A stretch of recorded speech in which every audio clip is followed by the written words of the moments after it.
Hello, everyone. My name is Bill Highland, and I'm making this video because right now Ann and I are in England visiting friends and family.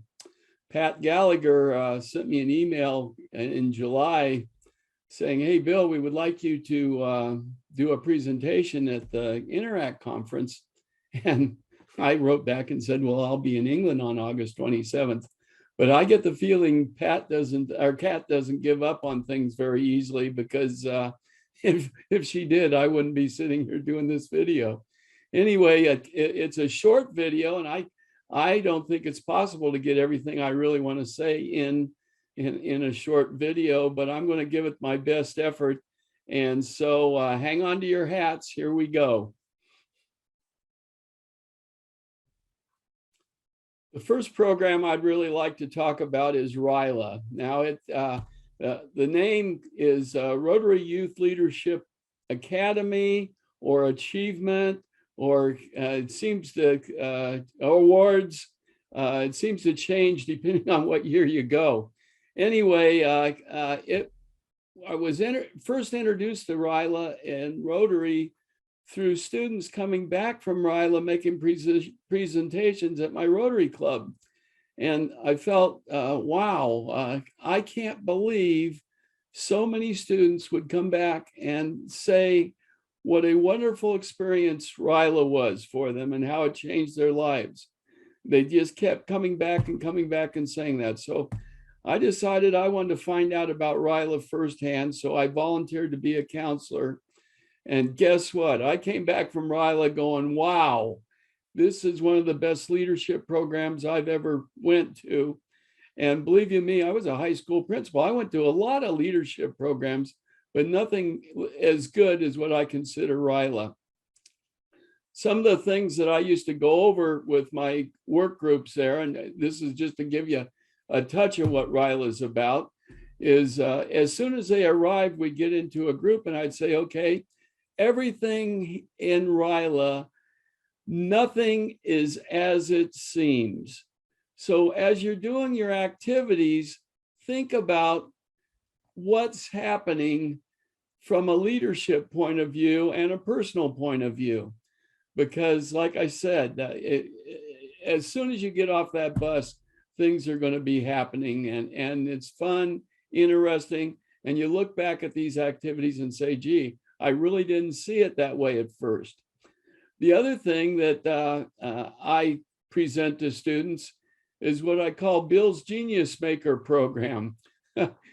When I was in high school, I was a B student, and I always thought students who did really well or better than I did were just smarter than I was.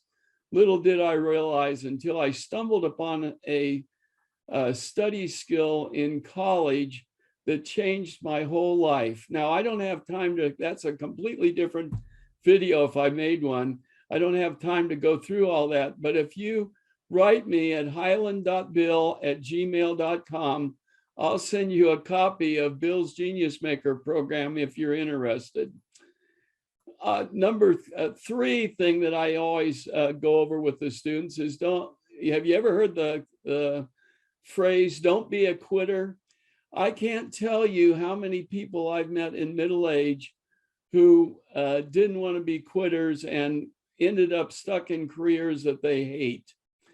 So my comment is, be a quitter. If you get into a career that you don't like, get out of it and get into something else. Remember, when you get to be middle-aged and you're stuck in a career you don't like, you have children, you have a house, you have a car payment, it becomes almost impossible to start over again. So if in your gut, you decide that this isn't right for me, get out as fast as you can, because if you have a job you really love, it really makes life much more fun.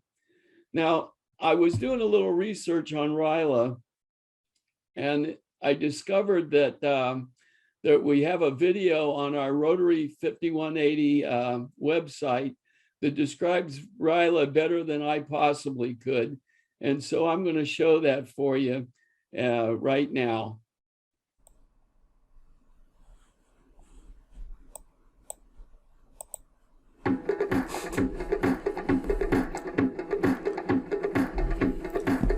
Yeah, let's start there. We're going to be here for 5 days. What do you want out of this week? Because my belief is that, man, when we can focus on something that we want, those are the things that we can get in our life when we put that energy out there. RYLA stands for the Rotary Youth Leadership Awards, and basically what it is your normal leadership camp, but on steroids. It's outrageous. It's not your average leadership camp. It's not just like you go there, they teach you how to lead your school and you're gone. No, it's more of looking inside yourself for your personal best way to lead someone else.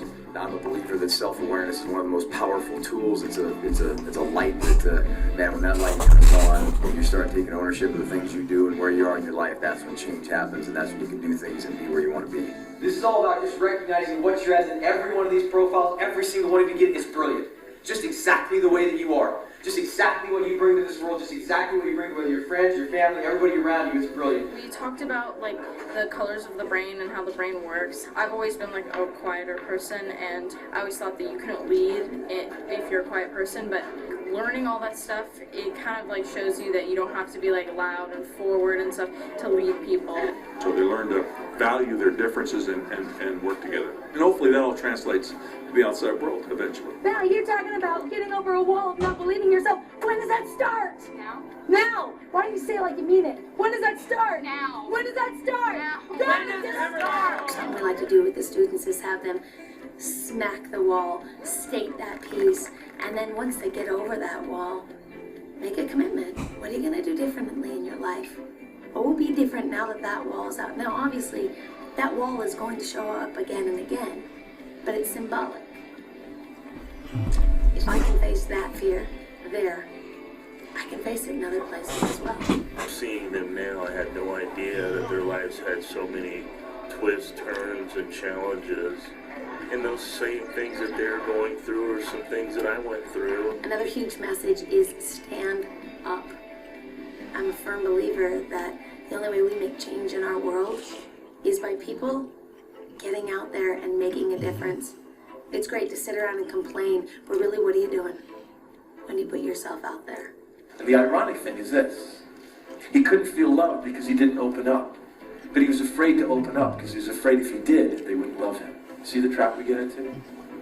When you become genuinely curious and you're interested, all of a sudden walls fall down and people share, and all of a sudden there's a connection.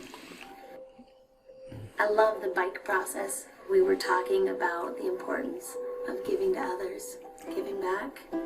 And then we took the kids out in the grass and we were talking to them about what would that be like. And you see these 20 kids, straggly little kids, get off the bus. And I remember the high school students, just the look of, oh my God, life isn't about what I get to take from it, it's what I get to give to it. And we signed the little kid Anthony's bike. He was my favorite. He rode on my shoulders. We just learned like that giving back makes you feel just as good as receiving things. Like you actually feel better giving than you do receiving. So. And I think I'm just gonna go back to Sacramento and like not immediate change, but I'm gonna start slowly but surely stacking up chips to make a better change in my school community. Every year I get a call from this young man for the last 3 years, and he says, I just wanted to thank you for what you did and you guys up there did for me. Thank you for your support. I mean, I'm doing it out here. I'm putting it to work, you know? And that is what it's all about. It's not that everybody always looks the same and acts the same and stuff, but everybody has problems, and I think this whole week realizing that and getting over the fact that nobody is perfect, even though we all pretend to be, is really mind-blowing, and it really helps me accept myself more too. It throws you out of your comfort zone every day. I mean, every day someone cries. It seems like every day you're pushed to your limits. Every day you're forced to meet new people. You're forced to, step out of your comfort zone, work with a team, with people you may not even know. Most of these people I've only known for a couple of days, and to me, RYLA's life-changing and amazing. I always like to say that, when you come in here, you've got this gauge of 1 to 10, 10 being what you think is your very best. And our goal is that you find a whole new level of a 10 for you when you really put yourself all out there. You are strong, you are powerful. And can we agree you're going to have to defy the odds in your life, yes or no? Yes! Yes or no? Yes! Absolutely, you're going to do that. The way you do that is when you step up. When you step up to a whole new level. When you find that place of what you're capable of doing in your life. Find the odds! Find the odds! Find the odds!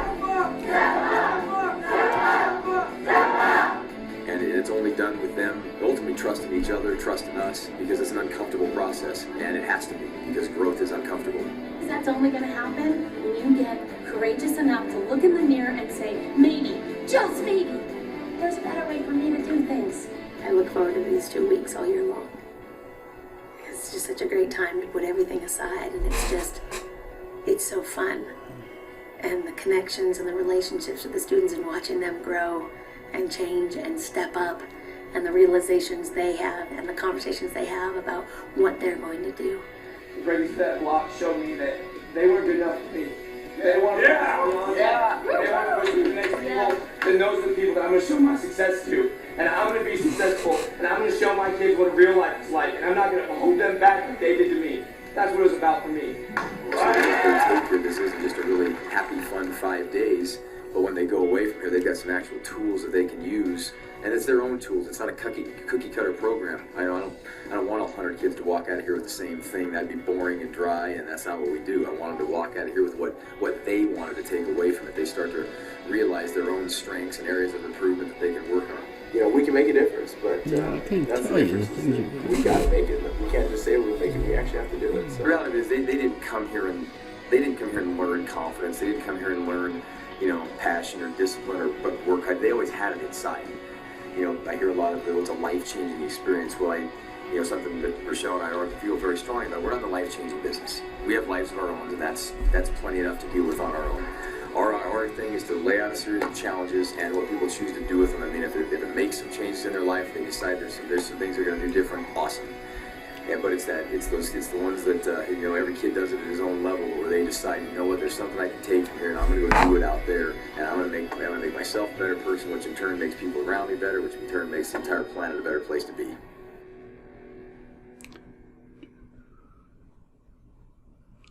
One of my very favorite subject, of course, is Rotary speech contests. I'm the district speech chairperson, so obviously I must have an interest in speeches. The reason I feel so strongly about that is as you go through life and you go up in your career, the more important it is to be able to do a good speech. And believe you me, I still get nervous over doing speeches, including doing this video. I'm a little on edge here, thinking about all the things I want to tell you and having such a short period of time to do it. So I was thinking, how could I show you anything about speech contests when we aren't allowed to take photos of our speech contests? And there really isn't much I can say to describe speech that you probably haven't already heard. However, what I'd like to do is tell you what the qualities of a really excellent speech is when you're trying to make one. And the first thing is you want to do a good job of researching the theme. And the way I would do that is take words from the theme and Google them and see what the internet says about them. Or take words on ideas you're thinking about presenting in your theme or based on the theme and researching those on the internet. Be sure to copy down your sources that you're using for reply in your speech. And also, it makes the speech seem much more researched if you have sources in it. Don't memorize your speech and don't read your speech. Have you ever had a teacher that read out of the textbook? It's boring. And when somebody's trying to memorize an entire speech, they forget where they're at or they goof up. You can tell it's memorized and they're just repeating it back, parroting it back to you. Use keywords, memorize keywords, and build stories around each of your keywords. Make the keywords go in a particular series. Think of your speech as a story, not fact after fact. There's nothing more boring than hearing a speech that's fact after fact. So talk about each of the facts and how it fits with the theme. Don't, if you lose your place in your speech, just like I just did, just keep going. The people in the audience probably won't even notice if you just keep going. But if you really foul up big time, just sort of smile and say, wow, I blew that a little bit, and then continue on, because the audience is going to think that about their own speech making and how they've had that happen to them too. The number one thing I think in giving a good speech is have a good time. If you're having a good time while you're doing a speech, the audience reflects it right back at you. The other thing that's really important in doing a speech is practicing it. Practice it in your mind as you're out walking or biking or whatever. Talk to yourself in the mirror, or one of my favorite things is to do it on Zoom and record it and then play it back. And if it sounds good, it means you're doing pretty good. Also, by recording it on Zoom, it gives you a little confidence that you actually are doing a pretty good speech. At any rate, what I hope to see is a whole bunch of speech contestants coming out of this conference. My next topic is scholarships, and this is going to be really short. Almost all of our Rotary clubs in District 5180 do scholarships for senior students. And what I want to say to you is, if you are active in Interact and you hold an office, whatever the office is, or in particular president, if you don't apply for your local Rotary scholarships, you are crazy. Well, now that I've brought up the subject of Interact, I would like to discuss that a little bit from a little different point of view than you're probably used to. For example, I imagine as an active person in Interact, sometimes other students ask you, well, why do you even bother doing that for free? And I want to give you an angle from being a high school principal. When I interviewed teachers, my goal was to find teachers who really got along well with students. And I have to tell you that I can work with that kind of a teacher. I had very few candidates who didn't know their subject area or curriculum. And so I would ask questions to try to find out what kind of a person they were, not only as they are as a teacher now, but what kind of a person were they when they were a student? Were they involved in extracurricular activities or sports or clubs? And did they have leadership experiences in those areas? Because what I found was that I could work with making a teacher a better teacher if they really like kids.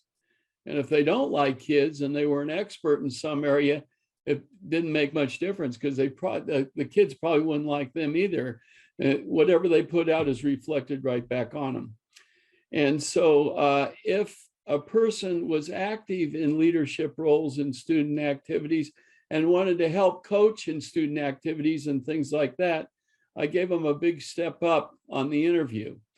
Now, I have a question, and I wished I was present to see you raise your hands when I ask this question.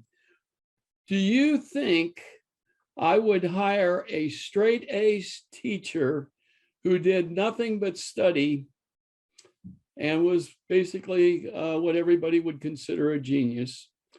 Or would I want to hire a straight B teacher who was very active in leadership roles and may not have had the highest grade point average there, but definitely was involved and active in life? And although I can't see your hands, I'm telling you right now, you probably guessed what my answer is. Now, if you can get a straight A teacher that does all those things too, the straight A's certainly helps them. But sometimes it makes you wonder whether they have any personal relationships in life other than just studying. Anyway, that's the conclusion of my video, and thanks a lot for listening. And I sure wished I could have been there to see your reactions. And I sure wished I was as smooth as some of the television newsmen and things like that. I have a lot to, I don't think I'm going to be offered any job based upon this video, but I hope you enjoyed it. See you at RYLA, I hope.